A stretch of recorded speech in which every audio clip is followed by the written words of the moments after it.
वंदे महापुरुषति चरणारविंदम। बाबा गोविंद दास। बड़ी बाबा का प्रसंग हम करके चुके हैं। उनके भाई कई भक्त विरक्त हो गए और संत स्तर को प्राप्त हो गए। उनमें एक नवदीप थे जिनका वृत्तांत कल कर चुका है। एक बाबा गोविंद दास थे जिनका वृत्तांत आज कर रहे हैं। गोविंद दास का घर का नाम गौरचरण था। गौरचरण चक्रवर्ती बंगाल के एक गांव में हुए थे।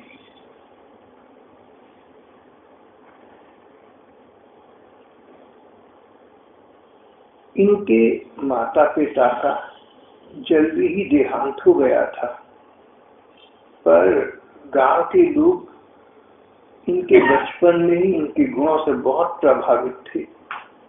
उन्होंने इनको सब प्रकार का आश्रय दिया, धर्म की शिक्षा भी दी और कुछ समय के बाद अपनी उस स्वल्प अवस्था में ही गोविंद दास बाबा तीर्थ यात्रा के लिए निकल पड़े। तीर्थ यात्रा के दौरान इनका जीवन साधु संतों वाला, विरक्तों वाला था। किसी वृक्ष के नीचे निवास करते, जहां से अचानक कुछ मिल जाता खा लेते, न मिलता तो भूखे रहते। इन्होंने दक्षिण भारत तक के तीर्थों की यात्रा की और फिर जगन्नाथपुरी आई। जगन्नाथपुरी में इनका अचानक बड़े बाबा से मिलना हुआ। दोनों एक दूसरे से बहुत प्रभावित हुए। बड़े बाबा को लगा कि मेरा गौरचरण ये सचमुच भक्ति पथ पर चलने के योग्य है, और गौरचरण को लगा कि बाबा मुझे सद्गुरु मिल गए, मेरी भटकन समाप्त हो गई, इनके चरणों में मुझे स्थान मिल गया। दोनों एक दूसरे के प्रति बहुत प्रसन्न प्रभावित रहती थी। गौरचरण तन मन से बाबा की सेवा में सदा तत्पर रहती।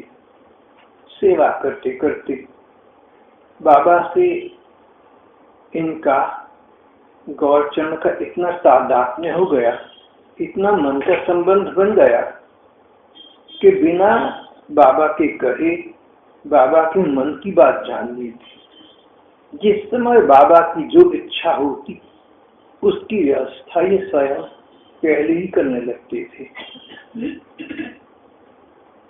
गौरचरण बंगाल के गांव में हुए थे। अपने लड़कपन में जगन्नाथपुरी में बड़े बाबा से मिले, देखा सच्चे ऊंचे संत हैं, इनकी शरण में रहूंगा तो भगवत प्राप्ति का मार्ग प्रशस्त कर देंगे। तन मन से बाबा की सेवा में झुक गए। किसी का हमने अनुकूलन प्राप्त करना हो तो उसका सेवा,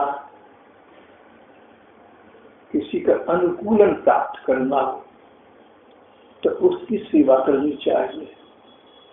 सेवा से भगवान प्रसन्न होते, बड़े बड़े संत महात्मा प्रसन्न होते। सेवा से ये पता लगता है कि हमारे मन में दूसरे के लिए सम्मान है, स्नेह है, श्रद्धा है। पहले छोटे थे तो बड़ों से सुना करते थे कि सेवा सबसे बड़ा धर्म है और सेवा करके व्यक्ति बड़े बड़ों का मन जीत लेता है। सबकी बात अधिक समझ न आती थी, और सच बात ये, मैंने कभी किसी की सेवा इस प्रकार से की भी नहीं। सम्मान तो सब बड़ों का रखा, आदर भाव था, दंडवत प्रणाम अभी भी करता हूँ, लेकिन सेवा करने तो यहाँ बात चल रही है तन धन से, मन से किसी के प्रति समर्पित हो जाना, उसके मन के अनुकूल चलना, इस प्रकार की संत सेवा की बात चल रही है। गौरचरण चक्रवर्ती बाबा के संपर्क में क्या आई, तन से मन से उनकी सेवा में जुट गए। सेवा क्यों करती थी? सेवा करने में इनको अपने को सुख प्राप्त होता था। सेवा करने के कई कारण हो सकते हैं। सबसे अच्छा कारण तो ये कि हमारी मन में दूसरे के प्रति भावना हो, श्रद्धा हो, स्नेह सम्मान का संचार हो। गौरचरण के मन में बाबा के लिए स्नेह श्रद्धा सम्मान था। बाबा की सेवा करके इनको अपने को सुख मिलता था, अपने को प्रसन्नता मिलती थी। ये सर्वोपरि सर्वोच्च प्रकार की सेवा थी। बहुत जल्दी ही गौरचरण ने बाबा के मन को मानो जीत लिया, सेवा करके चली गई। कोई आपके प्रतिकूल हो, कोई आपके विपरीत हो, और आपका और उसका सेवा का ऐसा संबंध बने, आप उसके मन के अनुकूल चलें, तो व्यक्ति आपके अनुकूल स्वयं हो जाएगा। प्रायः ये सिद्धांत है, अनिवार्यतः तो नहीं है, लेकिन प्रायः, नॉट नेसेसरीली बट जनरल। सेवा से हम किसी को भी जीत सकते हैं। अवश्य ही सेवा धर्म बड़ा कठिन है, बड़ा जटिल है। सेवा धर्म परम कठिन है। हमारी धर्म ग्रंथ में कहा है, सेवा करना आसान काम नहीं, बड़ा कठिन काम है। अपने सेव्य की मनोवृत्ति के अनुसार चलना। जिसकी हम सेवा करते हैं, जिन महात्मा की सेवा में रहते हैं, उन सेव्य महात्मा की इच्छा के अनुकूल चलना। हो सकता है महात्मा अपनी इच्छा प्रकट रूप में न बताए तो भांपना। किसी संत को भांपना कठिन नहीं है, अगर मन में उनके प्रति श्रद्धा भाव हो। अगर मन में ये बात आ जाए कि इनको भगवान प्राप्त है और उस भगवान की प्राप्ति इनके माध्यम से मुझे भी हो सकती है, तो इस प्रकार का भाव उद्दीप्त हो जाता है। गौरचरण का बाबा के प्रति इस प्रकार का भाव हो गया। सेवा करने में कई कठिनाइयां आती हैं, बहुत कठिनाइयां आती हैं, पर जहाँ मन होता है वहाँ व्यक्ति बहुत कुछ कर देता है। अध्यात्म पथ में तो एक सुविधा भी है। इस प्रकार के निष्ठावान व्यक्ति को भगवान अपनी सहायता प्रदान करती है। वो उस पथ पर सीधा सीधा चल पा सकता है। बाबा गोविंद दास सेवा करती थी बड़ी बाबा इनसे बहुत प्रसन्न थे। और फिर सेवा करते करते गोविंद दास बाबा को बड़े बाबा के विषय में बहुत कुछ पता चल गया। क्या उन्हें अच्छा लगता है, क्या नहीं लगता, क्या उनके सिद्धांत हैं, क्या नीति है, भक्ति मार्ग की क्या शैली है, नाम जप की क्या प्रक्रिया है, रूप के ध्यान की क्या महिमा है, लीला रसास्वादन किस प्रकार करते हैं। बहुत कुछ बाबा के संग रहकर पता चल गया। और जब बाबा के विषय में इतना पता चल गया तो बाबा का अनुकूलन, बाबा के अनुकूल ही अपना जीवन ढालकर अपना जीवन यापन करने लगे। इतना तादात्म्य हो गया, मन का इतना नाता हो गया बाबा से गौरचरण का कि बाबा के मन की बात को गौरचरण पहले ही भाप लेती थी, उनको समझ आता था। कई बार तो ऐसा भी होता कि बाबा को अपनी आवश्यकता का स्वयं पता न होता, कभी व्यस्त होती कभी मस्त होती, लेकिन उनके इस स्पष्ट शिष्य गौरचरण को उनकी आवश्यकता का उनसे पहले बोध हो जाता। और जब तक उनको बोध होता उससे पहले उस आवश्यकता की परिपूर्ति कर चुके होते। बहुत बार ऐसा हुआ, भाव तादात्म्य हो गया, बिना उनके कहे उनके मन की बात जान ली। जिस समय उनकी जो इच्छा होती उसकी पहले से ही व्यवस्था कर देती।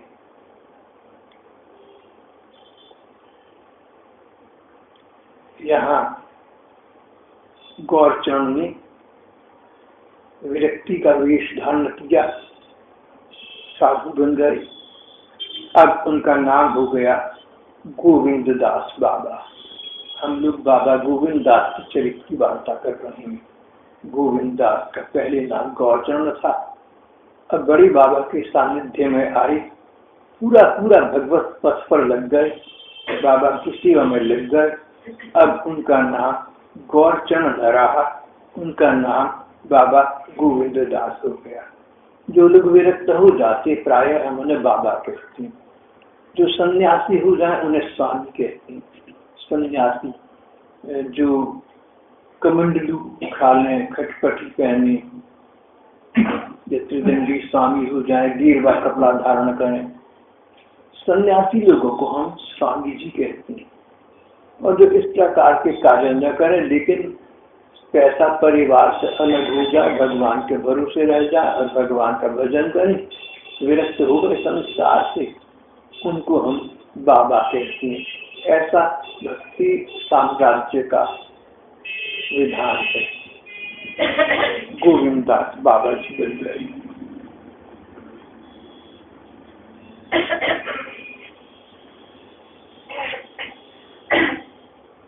बड़े बाबा आश्रम में थे। आश्रम में और भी साधु थे।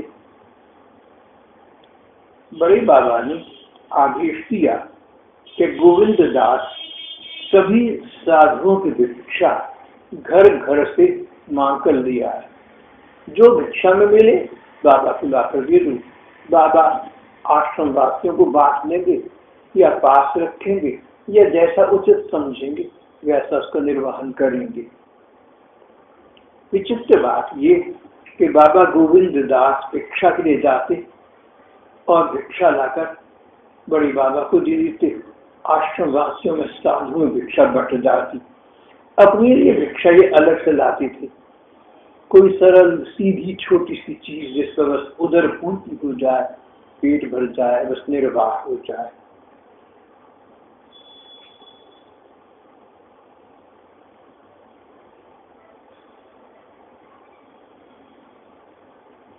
गोविंद दास बाबा आश्रम के जितने काम होते उनमें सबसे आगे रहते। बाबा गोविंद दास की निष्ठा ऐसी थी कि वो काम काज में दक्ष हो गए। गीता में भक्त का एक लक्षण दिया, दक्ष होना, चतुर, कार्य चतुर प्रकार से ठीक प्रकार से काम करते हैं। जहाँ मन है दूसरे की सेवा करने का, वहाँ सेवा करने की विधि तौर तरीके हम सीख लेते हैं।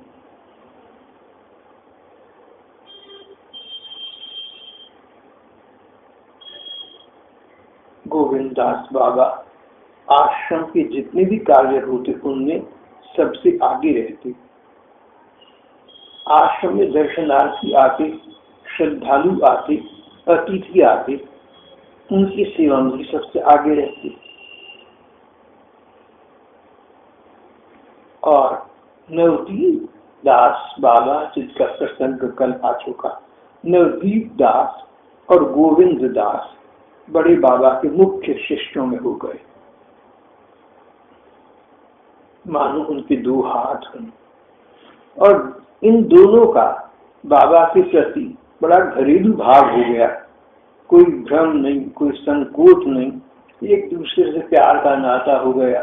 कभी कभी आपस में कलह भी कर लेते, मतभेद हो जाता, एक दूसरे का क्रोध विरोध भी करते, पर मन से मिले रहते।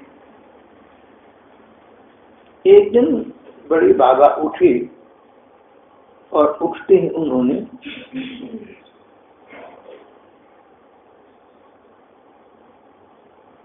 इनको बुलाया, कहा कि तुम दोनों जगन्नाथपुरी की गली में जाकर भिक्षा करो, जो प्राप्त हो लाकर मुझे दो।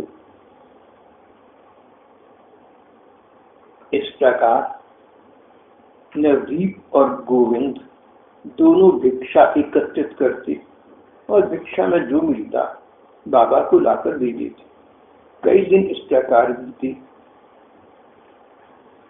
एक दिन गोविंद दास ने भिक्षा का झूला बाबा को देते हुए उनको कुछ खरी खोटी बातें सुनाई, कुछ बुरी बातें कही। हट्टे कट्टे हैं, संडी मुस्तंडी, मांग के खाना खा खा के मोटे हो गए। साधु इसके बनी थी कि मुफ्त रोटी मिलेगी, न जाने गोविंद बड़े बाबा को क्या कह गए। उसके बाद वो बाबा के पास पहुंचे, उनके चरण माथा झुकाकर रोज की तरह प्रणाम भी किया। बाबा बोले, क्यों रे, तेरा माथा कुछ खराब हो गया था, क्या कह रहा था? बोले, बाबा क्या हुआ, मैंने तो कुछ भी नहीं कहा। मैंने क्या कहा आपसे बताइए। बोले, तू कितनी कितनी बजे गालियां दे रहा था, अभी संडी मुस्तंडी खा खा कर मोटी हो रहे हैं, ये गालियां नहीं और क्या होती हैं? बोले, बाबा ये मैंने आपको नहीं दी, आज गालियों में, आज भिक्षा में मुझे एक व्यक्ति ने ये गंदी गंदी बातें कही। आपने कहा था जो भिक्षा में मिले मुझे ला कर दो, जहाँ भिक्षा में अपशब्द मिले मैंने आपको ला कर दे दिए, जो उन्होंने कहा मैंने आपके सामने दोहरा दिया। जब भिक्षा की चावल दाल आपको दिए तो भिक्षा में जो दुर्वचन मिले सो भी तो आपको ही दूंगा, और आपकी आज्ञा का पालन था। फिर एक मिनट सोचकर गोविंद दास ने कहा, बाबा एक बात और भी है, आपको कोई अपमान करे, बुरा भला करे, आप शांत रहकर उसको सहन कर दीजिए, पर मैं शायद अगर अपने पास रखता सहन न कर पाता।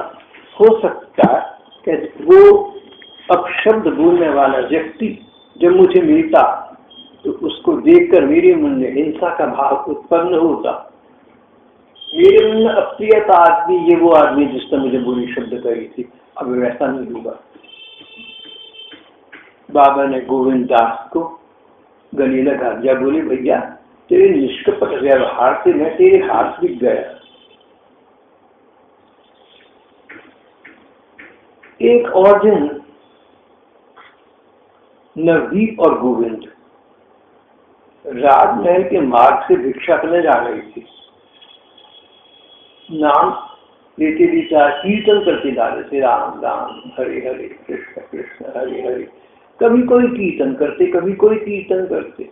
चैतन्य महाप्रभु को भगवान मानते थे, उनके नाम का कीर्तन करते। नित्यानंद जी के बड़े भाई माने जाते थे। चैतन्य जी नित्यानंद जी का बड़ा आदर करते थे, उनको प्यार से निताई कहते थे। ये निताई का भी नाम कीर्तन करते। एक दिन नवदीप और गोविंद नाम करते करते, कीर्तन करते करते भिक्षा के लिए घूम रहे थे। राजभवन के, राजमहल के सामने आए तो वहां का एक अधिकारी बड़ा गुस्सा हुआ, बोले, चले जाओ यहाँ से, यहाँ नाम करना मना है, समझे? इन्होंने मुस्कुराकर कहा, नाम, यहाँ भगवान का नाम करना, कीर्तन करना मना है? क्यों भैया, क्या काल का यहाँ भय नहीं है? अरे नाम तो इसलिए देते हैं कि समय आएगा हम समाप्त हो जाएंगे, तब नाम हमारे साथ जाएगा। तो तुम्हारे इस राजमहल के चारों तरफ क्या काल का भय नहीं है? उसने खुद धोकर कहा, बेकार की बातें मत करो, अब ना लिया तो जान दोगी, समझे?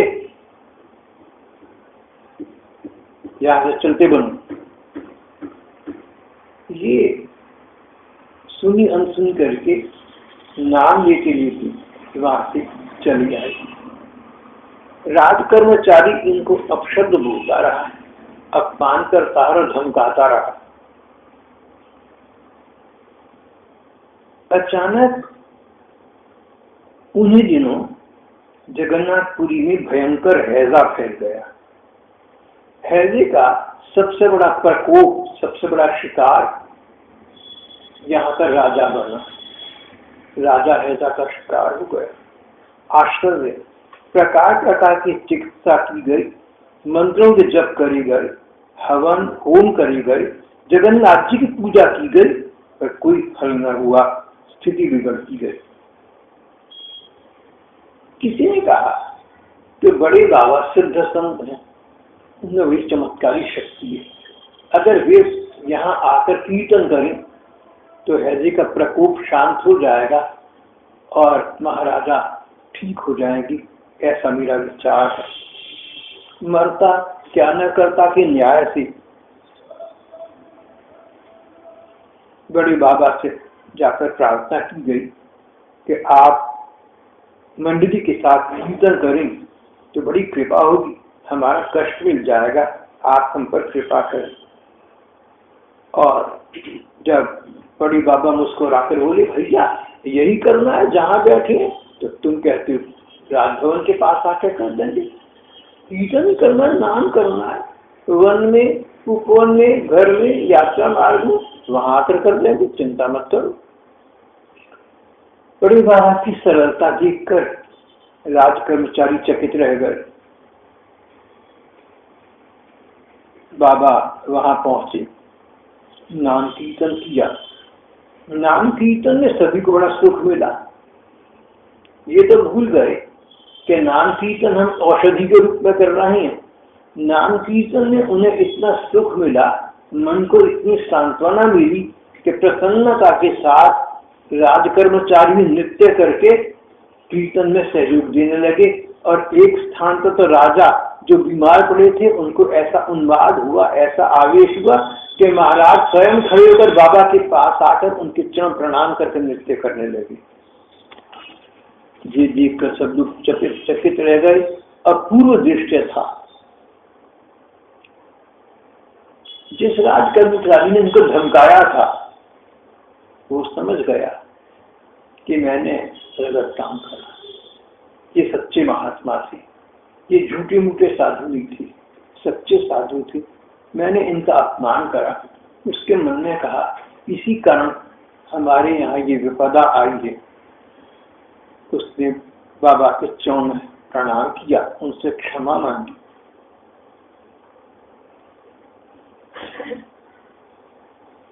बाबा रात 11:30 बजे के लगभग जब देखा कि राजा बिल्कुल ठीक है, आश्रम लौटे।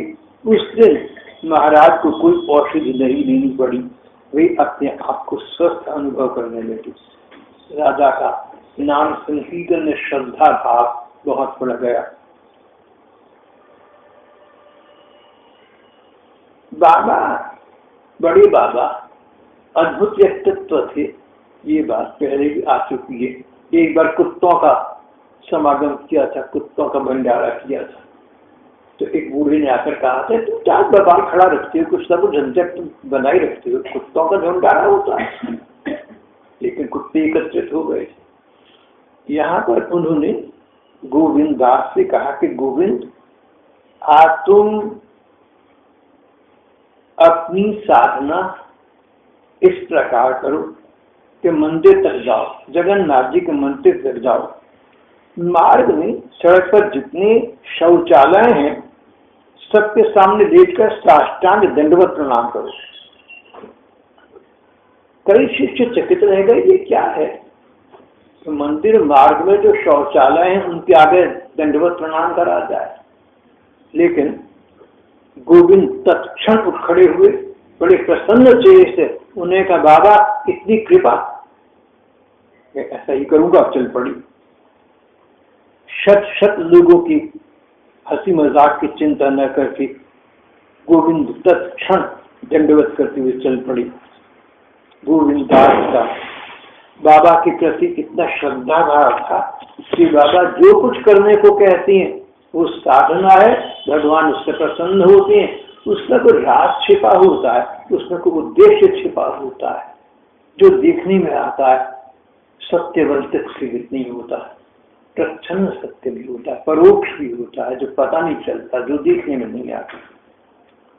गोविंद दास का बाबा में इस प्रकार का श्रद्धा का भाव था। पर एक बार एक विचित्र बात और भी हुई। बाबा ने श्राद्ध का समय आया तो बाबा ने श्राद्ध किया, ये बात फैली। तो बाबा के गोविंद दास, रामदास आदि शिष्य उनको ये बात जची नहीं। उन्होंने कहा बाबा तो कर्म कांड के हक में है नहीं, श्राद्ध कर्म इत्यादि कर्म कांड। गोविंद दास ने कहा बात तो ठीक है, जो लोग वृंदावन आ गए या व्रज की पद्धति पर चलते हैं उनको इस प्रकार करना शोभा नहीं देता। तो बाबा तो खुद कहते हैं कि जो विरक्त हो गया उसके लिए पूर्वाश्रम से कोई संबंध नहीं रहता। जो सन्यासी हो गया या जो विरक्त हो गया उसका अब तक के जो घर के लोग थे, बिरादरी के लोग थे, दोस्त थे, उनसे संसार का कोई नाता न रहा। अध्यात्म का हो तो ठीक, नहीं तो कोई नाता नहीं। कैसे से नाता तोड़ दिया, परिवार से नाता तोड़ दिया। पूर्व संस्कार के पूर्व आश्रम के कोई भी संबंधी न रहे। अब तो जो भगवत भक्त हैं, साधक मंडली, बस वही घर के सदस्य बन गए। तो आज गोविंद दास, रामदास आदि परस्पर चर्चा करने लगे कि बाबा तो कहते कि श्राद्ध इत्यादि कर्म कांड है, और श्राद्ध का मतलब पूर्वजों के हित के लिए श्राद्ध करना। तो विरक्तों के लिए विधान है भी, उनके क्या पूर्वज और क्या अग्रज, उनके लिए सब बराबर है। बाबा ने ठीक काम किया। जब ये लोग बाबा के पास पहुंचे, देखा बाबा आज अत्यंत गंभीर मुद्रा में बैठे हैं। उनके गंभीर भाव को देखकर दोनों में आतंक छा गया। किसी में आगे बढ़ने का साहस न हुआ। बाबा बोले, क्यों? मेरी आलोचना कर रहे थे। मैं मर्जी से काम करता हूँ, कर्म कांड पे मेरा झुकाव हो गया है। मैंने श्राद्ध किया, कहता कुछ हूँ, करता कुछ हूँ, मेरा पतन हो गया। तो बड़े महात्मा हो, ऊंचे उठे हो, तुम्हारा मेरा साथ ठीक है, तुम लोग किसी क्षण आश्रम छोड़कर सदा के लिए चले जाओ, मेरा तुम्हारा साथ खत्म हो गया। गोविंद और रामदास बाबा के पक्के शिष्यों में थे और उनका उच्च सम्मान रखते भी थे। आज उनको क्या हुआ तो उन्होंने बाबा की आलोचना उनके पीछे थी और अन्य शिष्यों के साथ मिलकर हाँ में हाँ मिलाई। और बाबा को इतना क्या हो गया कि आज्ञा दे दी कि आश्रम छोड़कर चले जाओ, मेरा तुम्हारा नाता समाप्त। गोविंद दास ने साहस बटोरकर कुछ कहना चाहा। बोले, पाखंडियों, तुम लोगों का मुंह देखना ठीक नहीं है। मैं चाहे जैसा सही, तुम लोगों ने एक दिन मेरे में गुरु बुद्धि की थी। अगर मैं योग्य नहीं था तो मुझे गुरु बनाया क्यों? अगर मैं गलत कर सकता था तो तुमने मुझे क्यों गुरु रूप में माना? और जब माना तो जो मैंने कहा तो मैं वही करना चाहिए था। संदेह क्या, प्रश्न ही नहीं उठता। यदि किसी व्यवहार से तुम्हारी मन में संदेह आ भी गया तो स्वयं मुझसे आकर कहते, आपस में बात करने की क्या जरूरत थी? तुम्हें देख कर मुझे क्रोध आ रहा, चले जाओ मेरी निगाह के सामने से। दोनों डर के मारे भाग ही जाएगा। पता नहीं बाबा और क्या कहते हैं।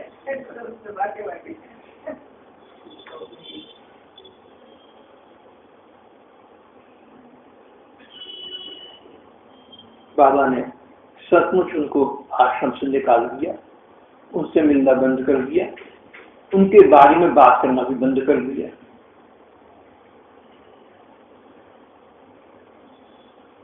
गोविंद दास तो एक सत्संगी साधु के घर चले गए और रामदास उसी रात ट्रेन से कलकत्ता चली गए।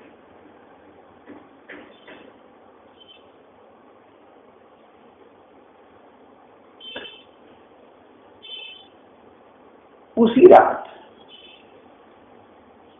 गोविंद दास के सिर में सख्त दर्द हो गया। बाबा को बताया तो सरल भाव से बोले, नासमझ बच्चे की तरह, भली बुरे का कोई पता नहीं, समझता बहुत अपने को, उसे यहाँ ले आओ मेरे पास। भक्तों ने कहा, बाबा वो तो बहुत दुर्बल हो गया है, उसके उठने के सामर्थ्य नहीं है, एक बार आप चलिए। बोले, चलो। बाबा उठ के उसके पास चले गए। सरल मती थे और उसके सिर पर हाथ रखा, कंठ गदगद हो गया, गोविंद तुझे क्या हो गया?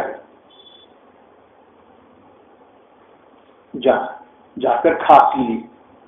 बिना समझे अभिमान, अभिमान स्वाभिमान, फिर तू मेरे साथ रूठ कर बैठ गया। बिना समझे अभिमान। भैया मैंने जो कुछ कहा था तुम लोगों के भले के लिए कहा था। गोविंद के मन में तो बाबा के लिए श्रद्धा स्नेह सब कुछ था ही। आंखों में आंसू भर आए, बच्चे की तरह रो पड़ी, उनके चरण में गिर गए। बाबा ने उठाकर उनको गले से लगा लिया। 3 दिन बाद रामदास ने कलकत्ता जाकर बाबा को एक पत्र लिखा, जिसमें कहा था कि आपने कृपा करके मुझे दंड दिया, मैं उसको स्वीकार करने में असमर्थ हूँ कि आपके दर्शन ना करूं, आपके चरण वंदना ना करूं, इसलिए मैं यहाँ शहर छोड़कर कलकत्ता आ गया। पर मन को शांति नहीं मिली। मेरे मन को कष्ट है तो ये नहीं कि आपने मेरा त्याग कर दिया। मन को कष्ट ये है कि मैं आप जैसे सच्चे संत के दुख का, कष्ट का कारण बना। मैंने आपके मन को शांत किया, मेरे कारण से आपको बुरा लगा, अप्रिय लगा, ये मेरे से बहुत घोर अपराध हो गया। अगर आप प्रसन्न चित्त से एक बार और कृपा करके मुझे आने के लिए आज्ञा दे दें तो आपकी अभयवाणी हृदय में अनुभव करके मैं आपके चरणों में उपस्थित हो जाऊंगा। बाबा ने पत्र पढ़ा। सबने पूछा बाबा क्या लिखा है?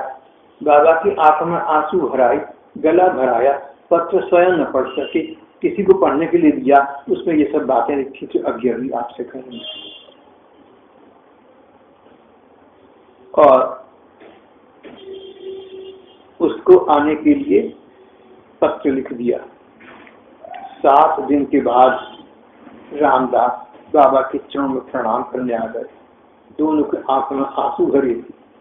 जब बाबा को देखा, जब रामदास ने देखा कि बाबा की आंखों में आंसू भरे और नॉर्मल में प्रसन्न है, तो बोला बाबा इतनी छोटी सी बात के लिए आपने इतनी बड़ी बात भला क्यों कही?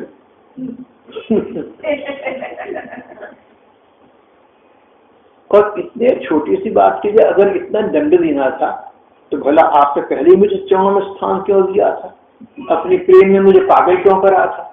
पहले तो बाबा आपके अपने प्रेम में मुझे पागल कर दिया और फिर मुझे दूर कर दिया। मुझे आपकी बात समझ में नहीं, अब भी कह रहा है, लेकिन बाबा का मूड देखकर कह रहा है। ये बड़ी इंपॉर्टेंट, बड़ी महत्वपूर्ण बात है। बाबा की वृत्ति देखकर उसके अनुकूल बात करना, ये समझ, ये विवेक चाहिए। ये भी सेवा का एक अंग है।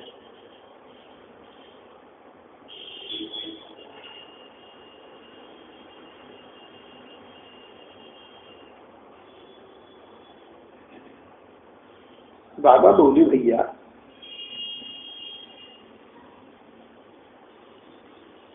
मैं तुमसे नाराज हुआ, इसलिए तुम पर शासन किया। ऐसी बात मन में लाना भी तुम्हारी बहुत बड़ी भूल होगी। मेरे कहने का उद्देश्य तो सीधा था। मेरी ही बात नहीं, किसी भी व्यक्ति के किसी व्यवहार से अगर मन में कोई शंका पैदा होती हो या दोष बुद्धि जागृत होती हो तो उस व्यक्ति के सामने दिल की बात सच सच कह दो। जहां आपस में स्नेह का नाता, वहां पर अगर एक की दूसरे के प्रति कोई दोष, किसी दूसरे का दोष दिखे, कोई कमी दिखे, तो उसी से कह दो। आपस में कहने में क्या है? मैं और तुम तो बहुत एक थे। तुम मुझसे आकर पूछते बाबा आप तो कर्मकांड के हक में नहीं है, आज आपने श्राद्ध कैसे कर दिया? मैं तुम्हें बात बता देता। बाबा ने 16 की बात कही है, $1,000 एडवाइस। मन में बात को छिपा कर रखना ठीक नहीं होता। और देखो मेरी बात को अन्यथा न लेना, आकर से कई लोग ऐसा कर भी देते हैं। जो मन की बात है चुप कर गए, कोई बात अच्छी लगी, बुरी लग गई, चलो कोई बात क्या हो गया। छोटी छोटी बात भी अगर मन में आ जाए, शंका के रूप में आ जाए, चाहे छोटी सी बात हो, तो एक दूसरे से कह देनी चाहिए, पूछ लेनी चाहिए, शंका का निवारण हो जाएगा, संदेह निवारण हो जाएगा। अब तुम मुझसे पूछ दे कि बाबा आपने श्राद्ध क्यों किया?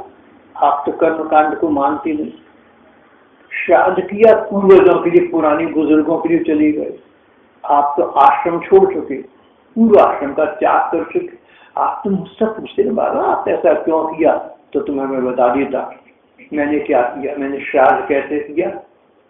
मैंने जो यज्ञों में मंत्र दिए गए हैं, जो बोले जाते हैं, इत्यादि कार्य कोई भी नहीं किए। मैंने अपने उन बुजुर्गों के लिए, उनकी मानसिक और आत्म शांति के लिए नाम जप किया, कीर्तन कराया और जगन्नाथ जी का भोग उनको अर्पण करा।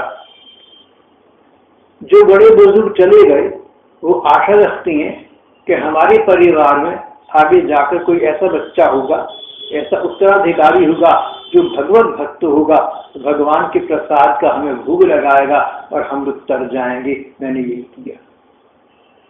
मैंने कुछ आयोजन, प्रदर्शन, कर्मकांड मैंने तो ऐसा किया नहीं। जो लोग भगवान के नाम का धन अर्जन करते हैं उनको चाहिए कि नाम धन का एक अंग अपने पूर्वजों को प्रदान कर दे। उनके श्राद्ध के दिन, उनकी तिथि के दिन उनके निमित्त भगवान के नाम का जप कर दे। हवन, मंत्र, आयोजन सारी झंझट न करे, लेकिन उनके लिए नाम जप तो कर सकता है। ये भक्ति मार्ग का अंग है, इसमें कर्म कांड तो कहीं आता नहीं। आप तो पहले कहते हैं माला कर लो। गोविंद दास और रामदास चकित होकर एक दूसरे को देखने लगे कि बाबा बिल्कुल ठीक कहते हैं, इनका श्राद्ध का तरीका ही और था। नाम जप तो सर्वोत्तम वस्तु है। उन्होंने बाबा से अपनी संदेह के लिए क्षमा मांगी और उनकी आलोचना करने के लिए अपने को धिक्कारा।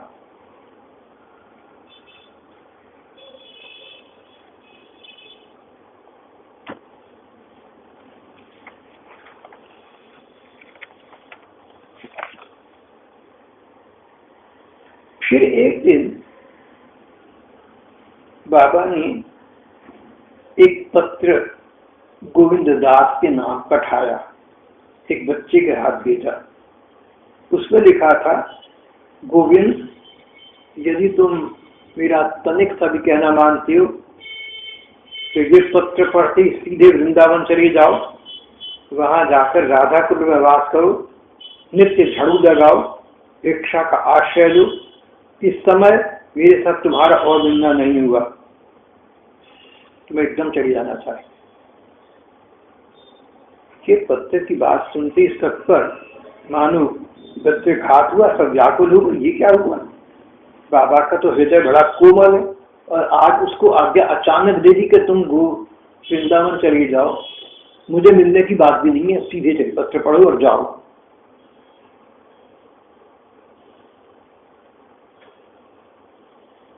बड़ा साहस बटोरकर एक साधु ने कहा, बाबा जाने से पहले गोविंद दादा आपको एक बार प्रणाम कर जाएं। बोले अपना अपना काम करो, दूसरे से मतलब क्या है तुम्हारा? मेरे इसके पीछे तुम क्यों उड़ते, तुम कौन? बाबा क्रुद्ध हो गए। बोले मेरे इसके पीछे तुम क्यों उड़ते, तुम क्यों राय दे रहे हो? तुम्हें उसका ज्यादा पता है, मुझे कम पता है। किसी को वकालत करने का क्या मतलब है? मुझे नहीं पता, चुप हो जाओ। वो घबरा गया, दम मार गया, भैया ये तो मुझे निकाल देंगे कहीं। गोविंद दास चल पड़ा, हरे कृष्ण हरे राम कीर्तन करता जा रहा था, आंखों में आंसू थे। एक साधु ने कहा, बाबा एक प्रार्थना है, आपकी आज्ञा हो तो गोविंद दास को मैं जगन्नाथपुरी से वृंदावन तक का रेल का किराया दे दूं। पैदल कहाँ जाएगा इतनी दूर? इसमें आप अगर आपत्ति न करें तो? बोलिए दे दो, मुझे कोई आपत्ति नहीं, तुम जानो वो जानो। लेकिन गोविंद दास ने मना कर दिया, बोली नहीं, जो बाबा ने कहा पहली बार कहा है मैं वही करूंगा। बाबा को पता लगा और प्रसन्न हुए।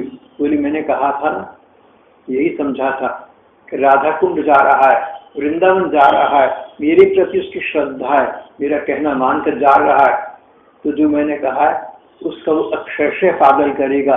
इस प्रकार के साधक भक्त को भगवान कोई ना कोई अपनी प्रतीति करा भी देती है।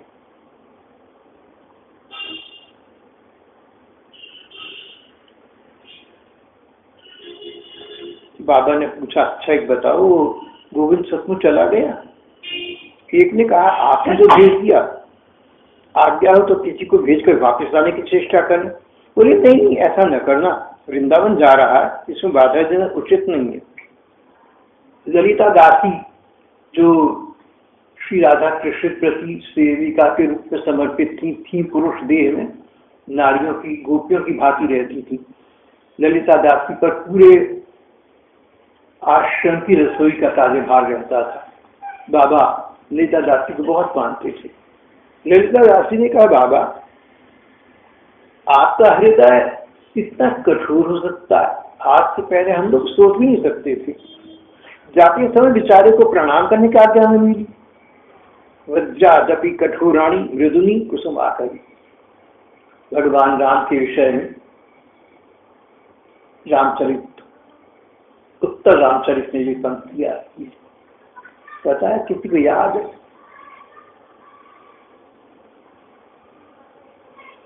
वज्रादपि कठोराणी, जो महापुरुष हैं उनका हृदय कभी कभी वज्र से, पत्थर से भी ज्यादा कठोर हो जाता है, लेकिन प्रायः फूल से अधिक कोमल होता है। महापुरुषों का संतों का हृदय फूल जैसा कोमल होता है, लेकिन कई बार वज्र की भांति, चट्टान की भांति बहुत कठोर भी हो जाता है। राम जी के विषय में ये बात उत्तर रामचरित में कही गई, कालिदास ने कही, महाकवि कालिदास ने। कवि कालिदास का साहित्य पढ़ने योग्य है। मुझे लगता है जिसने महाकवि कालिदास को नहीं पढ़ा उसने साहित्य का रसास्वादन मालूम नहीं किया। कालिदास का मैं बहुत, जिसे अंग्रेजी में कहते हैं फैन, बहुत उनका प्रशंसक।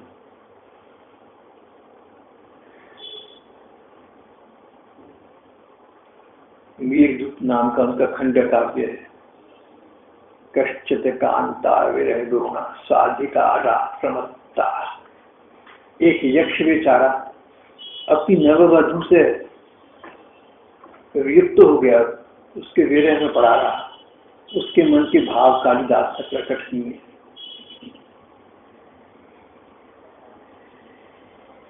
मेघालोके भवति मुदिता। बादलों को आसमान में देखकर सभी का मन आनंद से उमंगित होने लगता है, पर वही विरही व्यक्ति जिसकी प्रियतमा उससे दूर बैठी है, उसका मन तो कष्ट भी पाता है। महाकवि कालिदास के बहुत अच्छे अच्छे नाटक हैं, तो उनमें एक स्थान पर कहा गया कि भगवान राम विचित्र हैं, महान है, हृदय उनका फूल जैसा कोमल है, लेकिन वज्र जैसा अपना कठोर हृदय बनाकर अपनी परम प्रेयसी भगवती श्री सीता जी को वन में भेज दिया। इनकी लीला कौन जाने, क्या करती हैं, क्यों करती हैं। बाबा के बारे में ललिता दासी ने कहा, आपकी भी ये स्थिति है, अब आप रोने का नाटक क्यों कर रहे हैं, दिखा के रोने का क्या मतलब। ललिता दासी ने बाबा से डांट कर कहा, जो भक्तगण से बाबा के साथ कायर मित्रता के स्तर पर बात करते थे, पर बाबा गंभीर हो जाए तो उनका पूरा सम्मान रखते थे। बाबा बोले, तुम लोग समझते क्यों नहीं, क्या मैं यूं ही ऐसे दुर्लभ संग सुख से अपने आप को वंचित करता। पर देखो, गोविंद का परम सुख का समय आ गया है, भगवान मंगलमय है, वे उसको कष्ट न होने देंगे, उसको अपने सुख का आस्वादन कराएंगे। ललिता दासी का ठीक है, पर किस दोष के कारण आपने उसे दंड दिया। बाबा बोले, वृंदावन जाने के लिए मैंने कहा आज दंड हो गया। वृंदावन में राधा कुंड पर रहना, झाड़ू सेवा करना, भिष्ठा करना, अरे इसके बड़े बड़े महात्मा तरसते हैं, तुम इसे दंड कह रहे हो तो पुरस्कार हुआ। गोविंद दास पैदल यात्रा करके वृंदावन पहुंचे। वृंदावन के मंदिरों के ठाकुरों के दर्शन किए, गिरिराज जी की परिक्रमा की, राधा कुंड आए। 6 वर्ष नियमित रूप से राधा कुंड की झाड़ू सेवा करती रही, एक दिन के लिए अन्यत्र कहीं नहीं गए। अवश्य उन्हें ठाकुर जी के प्रति जिस प्रेम भाव की प्राप्ति हो गई, वो बड़े बड़े महात्माओं को नहीं होती। निरंतर 22 वर्ष तक गोविंद दास की सेवा की। अब बाबा ने उनको अपने साथ जगन्नाथपुरी जाने का निर्णय किया। नवदीप लेकर गए, एक मकान में रहने लगी। वहां भी वे साधु सेवा, सत्संग और साधना में अपना जीवन व्यतीत करते थे। सन 1905 के लगभग बड़े बाबा का शरीर शांत हो गया था।